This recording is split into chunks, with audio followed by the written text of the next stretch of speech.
የቀይ ባህርን ጉዳይ በፓርላማ አባላት ደረጃ እንኳን ሐሳብ መወያየት እንደ ነውር እናስባለን። ቀይ ባህርና አባይ ኢትዮጵያን የሚበይኑ ለኢትዮጵያ እድገትና ጥፋት መሰረት ናቸው። የቀይ ባህር ጉዳይ በደንብ ንግግር ያስፈልጋል።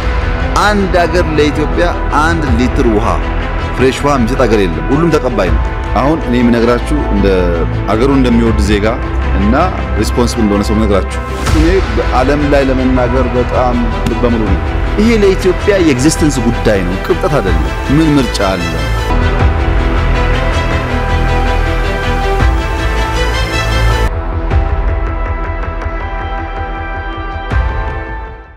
የኢትዮጵያ ሕዝብ ቁጥር በጣም የጨመረ ደግሞ አሁን ሀገሪቱ የግድ የባህር በር ያስፈልጋታል። ዓለም ላይ 120 ሚሊዮን ሕዝብ ኖሯት የባህር በር የሌላት ሀገር ኢትዮጵያ ብቻ ናት።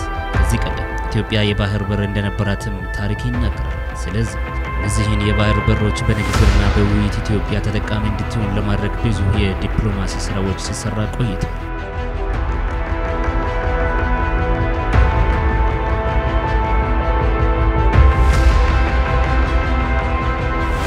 በዛሬው ፕሮግራማችን በኢትዮጵያና በሶማሌላንድ መካከል የተደረገውን የባህር በር ስምምነት በተመለከተ የቦንጋ ከተማ ነዋሪዎች ጋር ያደረግነውን ቆይታ ይዘን ቀርበናል።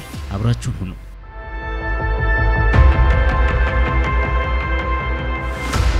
እንኳን ለአዲሱ የፈረንጆች ዓመት እንዲሁም ለአዲሱ የኢትዮጵያ ስብራት ጥገና ቀን በጋራ አደረሳችሁ ማለት ፈልጋለሁ። በተደጋጋሚ ለህዝባችን ቃል በገባነው መሰረት ኢትዮጵያ ካሏት ዋና ስብራቶች መካከል አንዱ የሆነው ቀይ ባህርን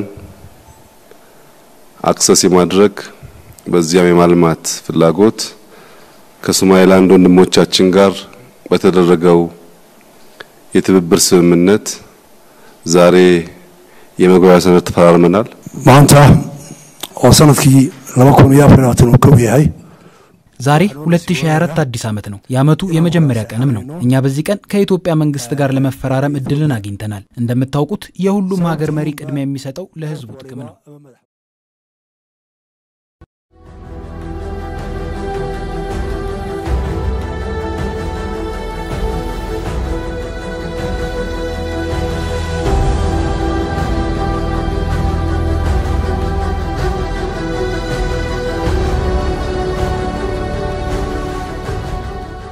ከስልጣና 4 ሰነዶች ውስጥ አንዱ ይሄ ነው። የሰላም ባህል ግንባታ የሚለው ነው። የሰላም ባህል ግንባታ ስልጣና ስንወስድ አጋጣሚ የስልጣና አንድ አካል የባህር በር መብት ባለቤትነት የሚለው ነው። በደንብ ዓለም አቀፋዊ ሁኔታ ተተንትኖ አህጉራዊ ሁኔታ ተተንትኖ አሁን ያለው የሀገራዊ ሁኔታ ተተንትኖ በጣም አሳማኝና አሳማኝ የሆነ ስልጣና ወስደናል። በዛ ደግሞ ግንዛቤን አሳድገናል። በዛ ልክ ምንድነው መንግስት አሁን ያዘው አቋም በጣም ትክክል ነው። ምንም ስህተት የለበት። ምክንያቱም የባህር በር ባለቤትም ነበር፣ ተጠቃሚም ነበር። ያ ማጣታችን ስህተት ነው። ይሄን ስህተት ማረም ያለፉ ስርዓቶች ይሄን ካሳጡ፣ ያለፉ ትውልዶች ይሄን ካሳጡ አሁን ያለው ትውልድ ምን ማድረግ አለበት? የባህር በር መብት እኮ በኢትዮጵያ ብቻ የተፈጠረ አይደለም። ጥያቄ የኢትዮጵያ ብቻም አልነበረ። ኢትዮጵያ እንደውም ባለቤት ስለነበረች ነው የጠየቀችው። ከባህር በር ጋር ተያይዞ ከሶማሌላንድ ጋር የመንግስታችን ያደረገው የስምምነት ውል በመመለከት ለሀገራችን ያለው ፋይዳ ምንድነው? ምን አይነት ጠቀሜታ አለው የሚለው ነገር ስንመለከት ዘርፈ ብዙ ጠቀሜታ አለው ብዬ ነው እኔ ማስበው። ምክንያቱም ባህር በር የሌላቸው አገራት ምን አይነት ኢኮኖሚ ተጽዕኖ ውስጥ እንዳሉ የሚያመላክቱ መረጃዎች አሉ። የባህር በር መኖር እጅግ ከፍተኛ አስተዋጽኦ እንዳለ በሰፊው የምንሰማው ነው የሚሆነው። ይህ ማለት ምንድነው? ባህር በር በመኖር አንደኛ አገሪቱ ከኢኮኖሚ ጫና ትወጣለች። እንግዲህ ኢትዮጵያ በአፍሪካ ቀንድ ላይ ትልቅና ታላቅ አገር ናት። ለዚች ትልቅና ታላቅ አገር ባህር በር አስፈላጊነቱ ማንም አጠያያቂ የሚያደርግ አይደለም። ሁላችንም በጉጉት የምንጠብቀውና ጆሮአችንን ደቅነን ሁሉ ጊዜ መንግስት ምን ይላል ያለነውን ነገር ዛሬ ጠቅላይ ሚኒስትራችን ከውጪ ዲፕሎማቶች ጋር ከጎረቤቶች ጋር ሰጥቶ መቀበል መሪን መሰረት በማድረግ ያለ ግጭት ያለ ኃይል ያለ ፓወር ይሄንን ሰጥቶ መቀበል መሪን በዲፕሎማሲ ጥረት በሶማሌላንድ መሬት ላይ በሶማሌላንድ ህዝብና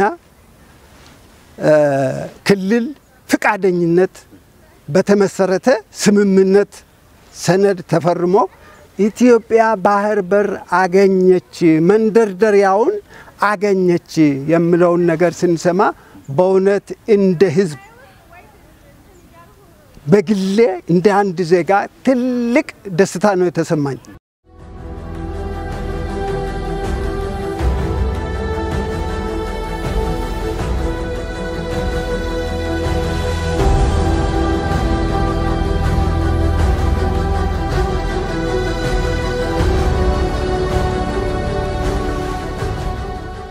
የዩኤን ጥናት እንደሚያሳየው የአንድ ሀገር ጂዲፒ ከ25 እስከ 30% የባህር በር ነው።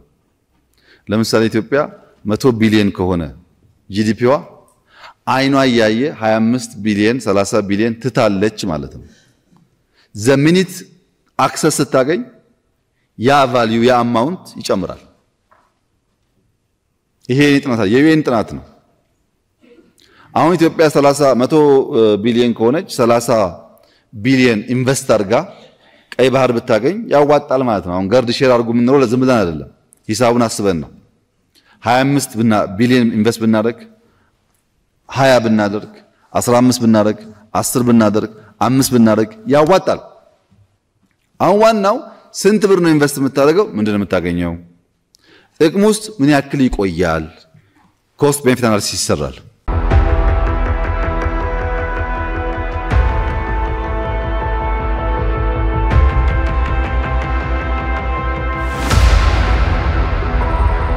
ጎረቤት ሀገር በዓለም አቀፍ ደረጃ ተሞክሮ ስትወስድ የባህር በር የሌላቸው ሀገሮች እንዴት ነው ባህር በር ማግኘት መጠቀም ያለባቸው የሚለው የዓለም አቀፍ ሕግ ራሱ የደነገገዋል። ወደ አፍሪካም ስትመጣ ተመሳሳይ ነው። ስለዚህ የኢትዮጵያ ጥያቄም ይሄ አብሮ ከማደግ አንፃር አብሮ ከመበለጸግ አንፃር አብሮ ከጎረቤት ሀገሮች ጋር ሰላምን ከማረጋገጥ አንፃር ይሄንን ደግሞ እንዴት ማድረግ አለብን? አብሮ ለማድረግ አንዱ ወሳኙ ለኢትዮጵያ ባህር በር ነው። ባህር በር ጥያቄ የማደግ የልማት የሰላም ጉዳይ ነው። የህልውና ጉዳይ ነው። የህልውና ጉዳይ ነው።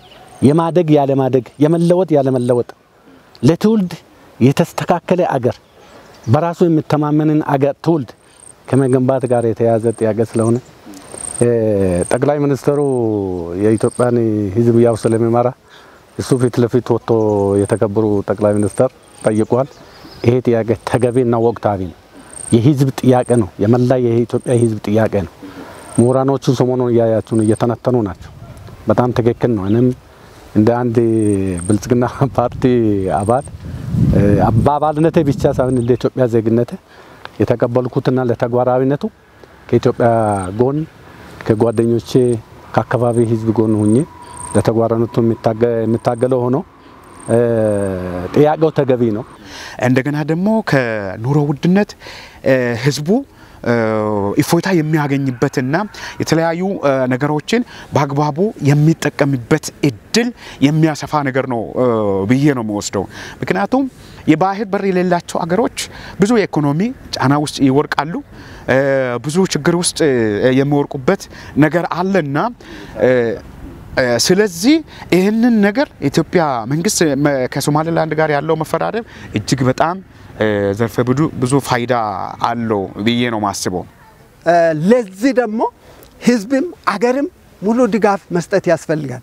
ምክንያቱም ወደብ የሌለ አገር ከውጭ የሚያገኘውን ባገባቡ አያገኝም። ከውስጥ የሚልከውን ባገባቡ አይልክም። ዜጎች ማግኘት የሚገባቸው ማደግ የሚገባቸውን ኢኮኖሚ ለባህር በር ክራይ ብቻ እየከፈለ የሚኖር ህዝብ ድህነቱ በጣም በከፍተኛ ደረጃ ይፈታተናል። ሰጥቶ በመቀበል መሪ ይህንን ወደብ ተስማምቶ የጋራ ልማት አለምቶ የጋራ ሀብት አከማችቶ ሚሊተሪ ቤዝን፣ ትምህርት ቤትን፣ አየር መንገድን፣ ሌሎች ያለንን ሀብት ቀምሮ ከዛ አገር ጋራ ተስማምቶ በጋራ ማደግ ማለት እጅግ በጣም አስፈላጊና ወሳኝ ነገር ነው። እኔ አንድ ነገር ማለት የምፈልገው ምንድነው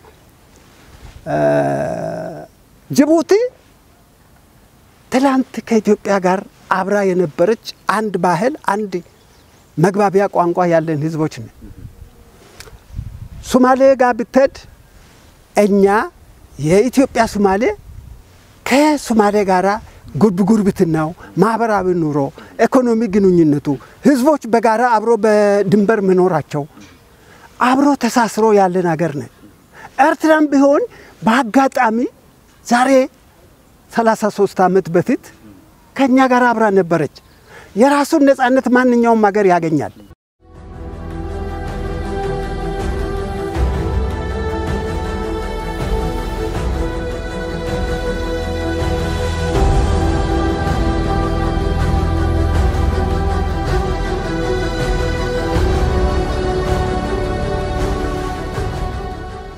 እኛ ባህር በር እንፈልጋለን፣ ቀይ ባህር እንፈልጋለን፣ ኢንዲያን ኦሽን እንፈልጋለን ካልን በኋላ ምርጫችን አንድና አንድ ብቻ ነው ወይ?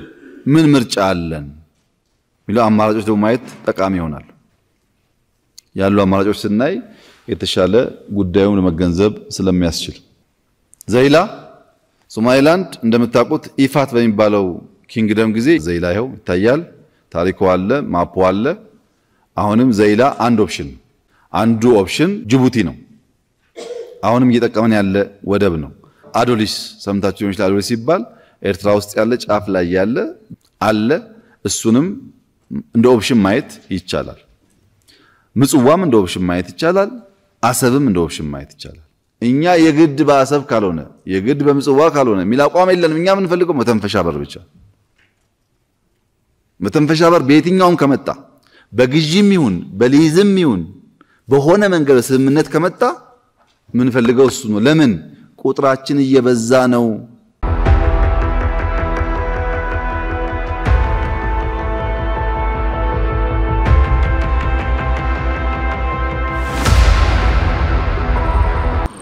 ያለፉ ስህተቶችን አርመን የተስተካከለ አቋም ይዘን የተስተካከለ ምላሽ አገኝተን ለትውልድ የምናሸጋግርበት ሁኔታ ነውና ይሄ ተገቢ የሆነ ጥያቄ ነው። የማደግ ያለ ማደግ ጉዳይ ነው የሚሆነው። የወደብ የባህር በር መብት ጥያቄ የማደግ ያለ ማደግ የመበለጽግ ያለ መበለጽግ ጉዳይ ነው። ይሄ ደግሞ ሁሉም መደገፍ ያለበት የሚል አቋም አለ። ከዚህ ጋር ተያይዞ ባለፈው ይሄን ከሰለጠንን በኋላ በጣም ደስ የሚል ከሶማሌላንድ ጋር የተደረሰው የወደብ የሊዝ ስምምነት አንድ እርምጃ ነው።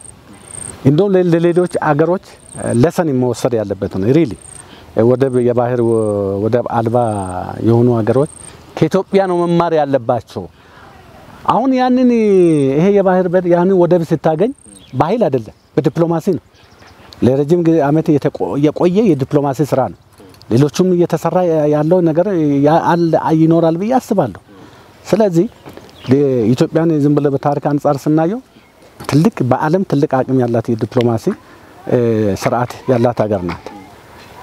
ሁሉም ነገር አብሮ ከማደግ አንፃር አብሮ ሰላምን ከማረጋገጥ አንፃር ጥሩ ነገር ነው። ይሄ የተደረሰው ስምምነት ሁላችንም እኔ በግሌ የደገፉን ሁሉም መደገፍ አለበት። ይሄ ደግሞ መቀጠል አለበት ለሌሎች ጎረቤት ሀገሮች የሚል አቋም አለ። ስለዚህ ከዚህ በኋላ ምንድነው መደረግ ያለበት የሚለው ይሄኛውን የዲፕሎማሲ ስርዓት ሶማሌላንድ ጋር የተደረገውን ስምምነት በአግባቡ አጠናክረን መሄድ ለሀገራችን በርካታ ጥቅም ያስገኛል የሚለውን ይዘን መሄድ ነው ያለብን። ያ ካልሆነ ምክንያቱም አሁን የምንሱ ከውስጥም ከውጭ የምንሱ አንዳንድ ነገሮች አሉ። ይሄንን ምክንያቱም ኢትዮጵያ በተለወጠችበት ቁጥር በርካታ ጥቅሞችን ህዝቦቿ ያገኛል። እንደ ህዝብም እኛም እናገኛለን። ነገር ግን ይሄንን የማይፈልጉ አንዳንድ ከውጭም ከውስጥም የማይፈልጉ አካላት አሉ። እነዚህን ቆም ብለን ማሰብና ለሀገራችን ለራሳችን ጠቀሜታ ከፍተኛ መሆኑን በመገንዘብ ይህንን ተግባር መደገፍና ማሰብ አለብን የሚል አስተያየት ነው ያለኝ። በኢኮኖሚ በማህበራዊ ኑሮ በጉርብትና በግንኙነት ተሳስሮ የጋራ እድገት ማምጣት ይቻላል። ይሄንን የአፍሪካ መሪዎች ከተባበሩ በጋራ ማደግ እንጂ በዓለም ላይ አንድ ሀገር እንዲያድግ አንድ ሀገር እንዲቆረቁዝ የሚያረጉ ከህዝብና ከሀገር ጋር የማይመቻቹ የግል ፍላጎት ያላቸው ግለሰቦችና መንግስታት የሚንጫጩበት አይደለም። እኛ ጦርነት አይደለም የምንፈልገው፣ እቃችንን ማውጣትና እቃችንን ማስገባት ነው። ህዝቦቻችንን እንዲያድጉ ነው፣ አገሮቻችን እንዲያድጉ ነው፣ በጋራ ተያይዘን እንድናድግ ነው።